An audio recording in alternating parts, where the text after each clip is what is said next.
नमस्कार, रुपाली कांबडी डेली रेसिपीमध्ये स्वागत आहे। आज आपण पातळ पोहापासून चिवडा बनवत आहे। खूप छान बनलेला आहे चिवडा। इथे मी पातळ पोहा घेतलेला आहे। पातळ पोहा गाळून घ्यायचा। बारीक कचरा वगैरे असेल तो निघून जातं किंवा अर्धा पोहा असेल तो निघून जातं। बघा, छान असे पोहा गाळून घेतलेला आहे। एक जाडसर कढई घेऊया। कढईमध्ये तेल टाकूया।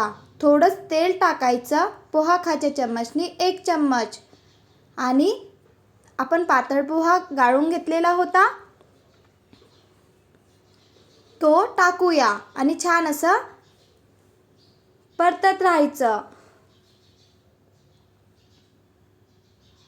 यामध्ये टाकूया मीठ। मीठ टाकल्यानंतर छान असं परतत राहायचं। पोहा छान असा क्रिस्पी बनत असतं आणि लवकर भाजून येतं पोहा।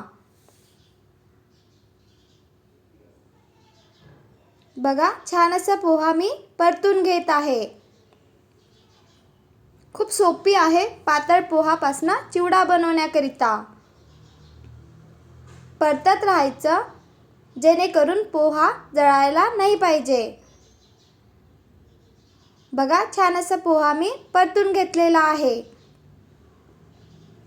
आपण पोहा कसा भाजायचा ते बघूया। बघा, छान असं हाताने तुटत आहे तर समजायचं आपला पोहा परतून झालेला आहे। आता आपण एका परातमध्ये काढून घेऊया। पुन्हा मी थोडंसं तेल घेत आहे आणि त्यामध्ये पातळ पोहा टाकलेला आहे। यामध्ये थोडंच मीठ टाकलेलं पुन्हा आपण परतून घेऊया। आज आपण अर्धा किलो पोहापासून चिवडा बनवत आहे। या प्रकारे छान असा पोहा मी परतून घेतलेला आहे। पुन्हा त्याच कढईमध्ये आपण तेल घेऊया। यामध्ये आधी खोबरं तळून घेऊया छान असा ब्राऊन कलर येतपर्यंत। याप्रमाणे मी काढून घेतलेला आहे। यामध्ये छान असा कढीपत्ता धुवून पुसून कढीपत्ता पण तळून घेतलेला आहे। क्रिस्पी होत असतं त्याप्रमाणे आपल्याला कढीपत्ता पण तळून घ्यायचा आहे। शेंगदाणा पण तळून घेऊया। बघा, असं क्रॅक येत असतं किंवा कलर बदलत असतं त्याप्रमाणे आपल्याला शेंगदाणा पण तळून घ्यायचा आहे। आता आपण हिरवी मिरची तळून घेत आहे। मी हिरवी मिरचीला छान असं धुवून पुसून आणि त्याला छान असं कापून घेतलेलं आहे आणि तळून घेतलेली आहे। मी आता थोड्या प्रमाणात तेल काढून घेतलेला यामध्ये दलिया तळून घेतलेला आहे। दलिया जास्त वेळ नाही तळायचा कारण तो आधीच छान असा भाजलेला असतो। यामध्ये काजू किशमिश छान असं तेलामध्ये परतून घेऊया। यामध्ये टाकूया मोहरी।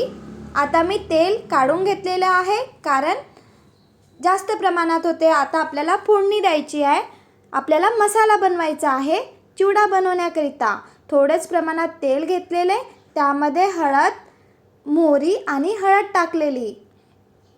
बघा, छान असं पूर्ण मसाला मी पोहा परतून घेतलेला होता त्यावर टाकलेला आहे आणि त्यावर मसाला टाकलेला आहे।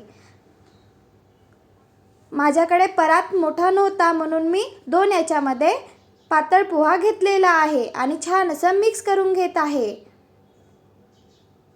खूप सोपी आहे चिवडा बनवण्याकरिता। या प्रकारे तुम्ही नक्की बनवून बघा आणि कमेंट करून सांगा की कसा बनलेला आहे।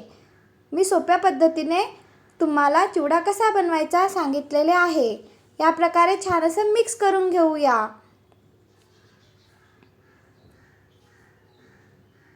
खूप छान बनलेला आहे चिवडा। छान असं मिक्स करून घेतलेलं मी आणि आता आपण एका परातमध्ये काढून घेत आहे। बघा, तेलकट पण नाही झालेला। यामध्ये टाकूया चाट मसाला। चाट मसाला टाकल्याने चिवड्याला छान चव येत असतं। चाट मसाला, काळा नमक आणि पिठी साखर टाकायची। पिठी साखर टाकल्याने चिवडा जो आहे छान असा आंबट गोड बनत असतं, तिखट असा चिवडा बनत असतं। बघा छान असं मी एका परातमध्ये आता पूर्ण चिवडा मिक्स करून घेत आहे. बनवून बघा, कमेंट करून सांगा की कसा बनलेला आहे. सोपी पद्धतीने ही रेसिपी मी तुमच्यासोबत शेअर करत आहे. बघा या प्रकारे अर्धा किलो पोहापासून मी चिवडा बनवलेला आहे. व्हिडिओ आवडला असेल तर please like, share and subscribe. खूप छान असा चिवडा ही रेसिपी मी तुमच्यासोबत शेअर करत आहे. तेलकट पण नाही झालेला आणि छान असा क्रिस्पी बनलेला आहे.